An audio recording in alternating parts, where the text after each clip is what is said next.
Hey, sports fans, Coach Nick here, and welcome to the B-Ball Breakdown Live post-game show. We got two great games that came up earlier tonight, and I got Coach Dave with me to break some stuff down. So, Dave, before the next game starts, or maybe we'll go over for a few minutes, but we'll see. What were your thoughts initially on the Raptors stuff going on?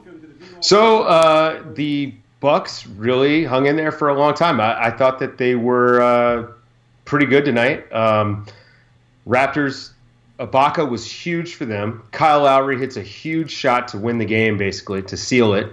And outside of that, not too impressive. I mean, if you're Toronto, you can't be happy by really squeaking out a victory in your second home game after getting blown out in your first one. I think they really needed to come out and dominate tonight, but they didn't do that. And they really didn't look much better. For the Bucks, I really thought that they had a chance to win it at the end. They hung around the whole game. Their defense, gives them a chance to stay in any game, and they just couldn't pull it out. But it was a fun game, man. It was a lot of fun. And Thon Maker, every time I watch him, he does something that I hadn't seen him do. Tonight, he caught a pass in the corner where he's been taking corner threes, and he can hit those. And he finds Tony Snell over on the opposite wing, and he just fires a pass cross court. It was fantastic. That's some next level sort of court vision that I didn't know he had. So I really Thon Maker is going to wind up looking like the steal of this draft in a draft that had Malcolm Brogdon, who's going to be the rookie of the year. You think he's going to beat Saric for the rookie of the year? Yeah, Malcolm Brogdon's going to win the rookie of the year. Okay, interesting. All right. Well, the funny thing I thought was when I was watching the end of this game, a couple things. One, the Bucks run a really nice Giannis Brogdon pick and roll. It gets Brogdon wide open on just a really blown coverage on the pick and roll, like the kind of thing that if you're a really good team you can't do, certainly in that position. And if Brogdon hits that, like that probably ends it doesn't end the series, but man, does that make it really more interesting. And then out of a timeout, they come down and don't run anything. The Raptors don't run anything. It's like an ISO clear out for DeRozan. They don't get anything out of it. And then ultimately, what you said, Lowry hits this ridiculous shot. Brogdon was all over him. You cannot guard that any better. And Lowry just hit a super tough shot. And I believe, if I'm not mistaken, that DeRozan had to do the same kind of thing on the other side of the court or a couple possessions before on really a kind of a garbage, no offense play. And he's bent his legs in midair as he shot it from like 22 and a half feet. Like, these are just not shots that normally you'd say, oh, okay, those are going to be your game winners. So I don't know. I think that the Raptors are in some serious trouble here. I think the Bucks are going to win this series. I really, really think they are. They just look like a better team, and Giannis is the best player in this series. I think the Bucks are going to possibly win it in 5. I mean, they look really, really good, and the Raptors don't. The Raptors' offense is stuck in the mud. I mean, Ibaka just got insanely hot tonight.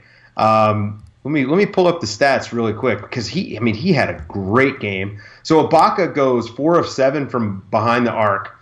He only had 7 rebounds, but he had 6 assists, and he had 2 massive blocks. Ibaka, really, even though he only had 16 points, was probably the best player tonight for Toronto. I mean, he kept him in it with his threes.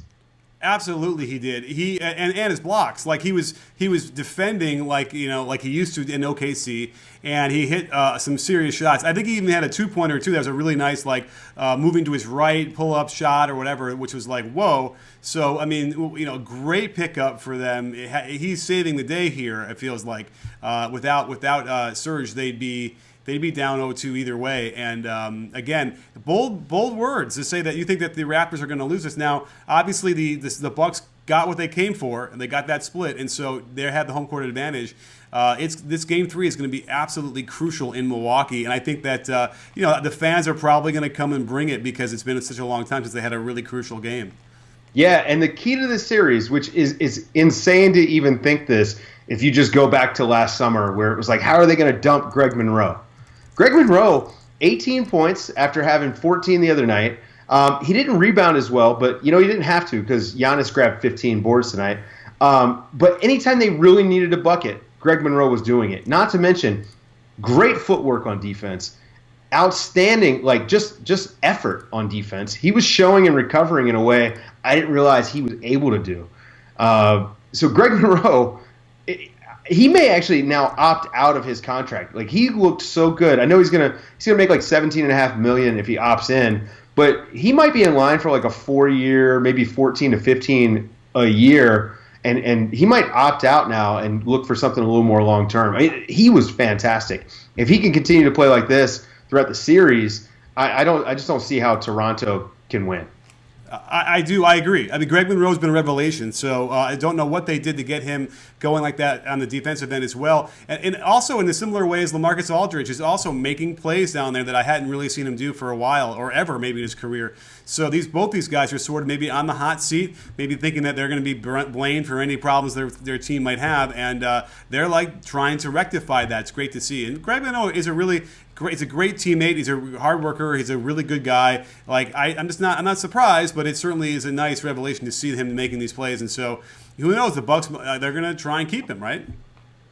I think that they want to. He fits well there. Like, he is long, and I mean, he's showing off some athleticism that I didn't realize he had. I thought he was a little bit more of a plodding big man, but he really is defending like crazy. And I mean, I love it. I'd love to see a guy putting that sort of effort, and especially when you didn't know he had it. Right. So, yeah, I think that they would definitely want to keep him. Okay, well, a couple plugs. I have a podcast coming up tomorrow. It's awesome with Mike Yam of the Pac-12 Network, a guy I've known since he was back at ESPN. And you're going to want to listen to it. It's going to drop early tomorrow morning before your commute. So definitely check the podcast out. I also just finished, I'm going to release after this, a video on Fizdale, his freak out, the Fizdale's freak out, and then if he was correct in complaining about the refs' calls, went through all the ones that were iffy or concerning or no calls that should have been called. And you'll have to decide for yourself what you think. But it's a really good video. Ronnie Nunn, who's an NBA referee for 19 years, joins me for a few of the calls to go over them. So you're going to want to see that as well. Right after we're done with this live show, I'll make it live, so you'll see that. Now, Dave, let's jump into really quickly the Celtics versus the Bulls. Is this series over? It certainly feels like it, man. And, it's tough, right? Like, there's a lot of emotion in the playoffs anyway, and of course the Isaiah Thomas situation with his sister is horrific. And, you have to wonder if maybe that is playing a part of it. Maybe not so much in the first game because, I think it was really fresh. But now that it's just had time to kind of sit and linger for a few days, they came out so flat. And, I mean, I flipped over for like 6 to 8 minutes during halftime of the other game, and then I didn't come back until the middle of the third quarter. But what I saw was just the Bulls were getting to every loose ball. They were killing them on the boards again. And, for a team that struggles to rebound anyway, they have to have better effort than that. And, it continued. Once I came back in the third, it basically looked exactly the same. I mean, Rondo, I think you actually Vine or Twitter videoed the missed post shot, and then Rondo gets the rebound and hits the freaking touchdown pass to Jimmy Butler. You just can't give those up, and that's effort. I mean, all you got to do is compete, and you're breaking that play up. And the Celtics just don't have it right now. It's really weird to see because this team normally is, all out effort, and maybe it's not even effort, but the execution just isn't there.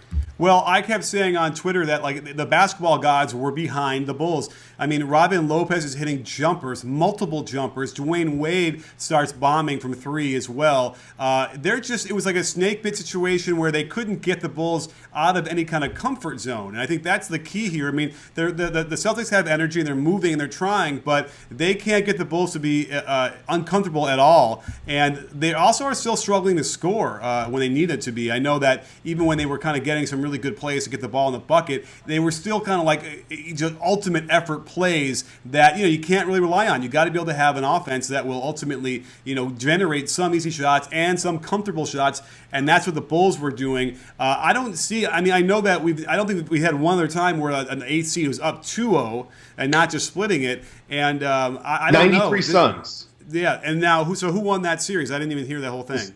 The Suns won, right? Because that was the year. Wasn't that the year they went to the finals? What year is this? 93? Wasn't it 93? I mean, we can Google. So the 93 Suns were down. They were down. They were the number one seed. And they were down 2-0. I think so. That might have been a best of 5 series, by the way. Back then. Let's see. That's the best of 5 series. Yeah. Hang on.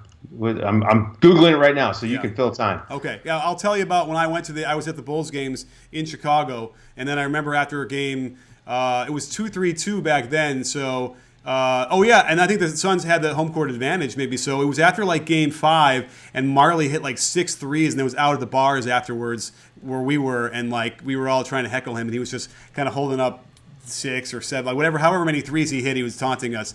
I'll never forget that. What was the story? Okay, so the Lakers were up 2-0, and then Phoenix came back, won the next 3, and then obviously wound up losing in to Phoenix. Chicago in the finals. Oh, yeah, right. Yes, absolutely. Yeah, that crazy story. So anyway, so this is a really bad news for the Celtics. And by the way, Isaiah definitely was wearing the weight of the world on his shoulders in Game 1, and without question, it's still there now in Game 2. I need to look at his numbers. Were his numbers okay tonight? Let's see. I think I've got it open right here. Isaiah Thomas, 6 of 15, 1 of 5 from downtown. He missed 6 free throws, and that's unlike Isaiah Thomas. And now, again, this could be fatigue. I mean, he played 42 minutes tonight, but he only put up 20 points. And we didn't see that fourth quarter Isaiah Thomas that we've seen all season long. And you and I have talked about this for the last few months. My biggest concern with this Celtics team is how much they rely on Isaiah Thomas to do everything on offense. If he's not initiating offense, if he's not creating shots for himself, and then other people getting secondary actions based off what he's getting, they are stagnant. I mean, putting up 97 points against the Bulls tonight had kind of an indictment on what they're running offensively. And again, this is a personnel issue. Like, they really needed to get a guy like a Jimmy Butler or a Paul George, a guy that can get you a bucket when you need it, who isn't 5'9". Right. Yeah, it's true. And we saw when he went to the hole and got that thing blocked by Butler was vicious.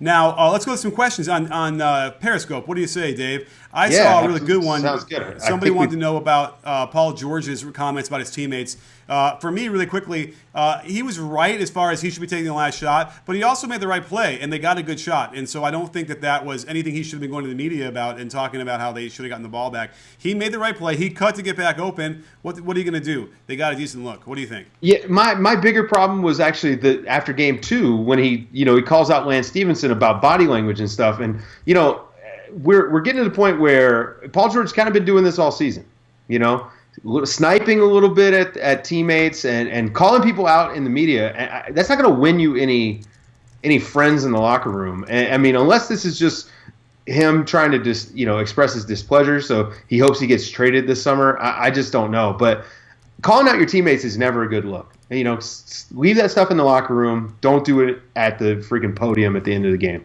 Absolutely, especially especially now, without question. And who knows? It might not matter really at all, but it might. You never know. And certainly, if they need Miles to make a basket in a crucial situation, and is he going to blink and maybe not come through with him there because it's in the back of his head now? It was the right play. I don't know why he has to go all hero ball on us on that one. It's really worst case scenario, right? Like, what's the worst case scenario? They don't even get a shot up. You know. What if he forces a bad pass because he's trying to get the ball back to Paul George?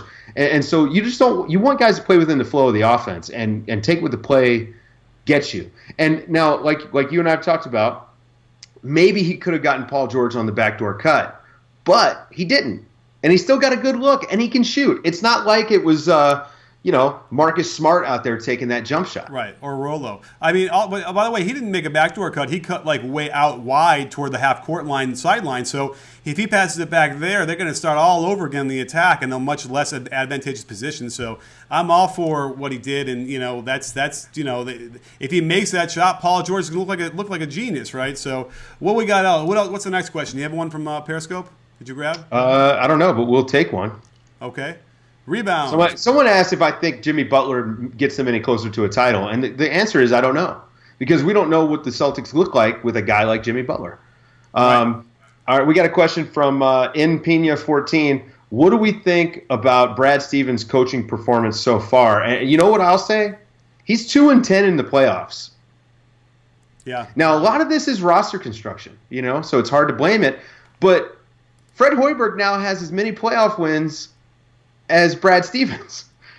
Yeah. Right? Like, that's not good. 2-10 is not good. I mean, no matter how you shake it or what excuses you come up with. It's not good. And it looks like they're gonna lose this series. I mean, being down 2-0 is tough, especially in a 7-game series. They got to come back and win 4 out of the next 5. I just don't see it. I agree. It's a problem. Now, the other thing is it's weird. Like, nothing is striking me as like bad coaching. Like, when I watched the Pacers, there was a lot of instances of like just they're not prepared. They don't have a purpose. I don't feel that like viscerally when I'm going through watching these Celtics games right now. That doesn't seem to be it. It kind of just seems to me like they've hit their ceiling and the Bulls have found another gear somehow. I don't even know if Hoiberg has tapped into it or what, but it just seems like there's just like that's what they have and that's what they are. And they kind of ran into a really bad sort of matchup here. And by the way, is it clear, is anyone else talking about how the fact that the Cavaliers tanked to get to the 2nd seed because they didn't want to play the Wizards in the second round? I've seen people say that they didn't want to play the Bulls, which just doesn't make any sense to me because I just don't think the Bulls would be doing this to the Cavs. Right. But it was a pretty smart strategy. Right. It's clear to me that they realize, the Wizards are going to have the 4th seed, and we don't want to play them if we're number 1. That's a really good explanation for kind of sort of what happened to some degree. So, and we'll see if they'll come back to rue that. But look at it now. The way this is stacked up here, they get to play. Who are they going to play in the second round? Who's going to win? The Bucks, right? But I think the Bucks are going to win this series. And I'm sure they would have thought maybe the Raptors were going to win it too. But they much rather play the Raptors and the Celtics than the Wizards and the Celtics, or those 2 in a row. It'll be a lot better from their perspective, I'm sure. So anyway, interesting stuff I was looking at, and I just thought no one really mentioned that. It seems like it's key. Michael George asks, why is Rondo so decent all of a sudden? Is there an answer to that? Playoff Rondo, man. TNT Rondo. TNT Rondo, just like TNT Bulls. So we've got the Clippers Jazz about to tip off. So should we wrap this up? Well, in fact, in my timeline, they've already tipped off and they've been going. And you know what? We got a lot of people still here, but we'll chill it out for now. And I don't know if we at the end of this game, maybe we'll come back out here and do a little recap of this game. Sounds like a good idea. All righty. Well, thanks, sports fans, for coming. It was a great live show, a quickie. We'll keep doing this as many times as we can all throughout the playoffs, probably tomorrow and going forward. So stay tuned. Make sure you're on Twitter, Facebook, wherever else you go. And we'll see you really soon. And don't forget, at B-Ball Breakdown, we're not a channel. We're a conversation. You in? Are you in, Dave? Yes, I am.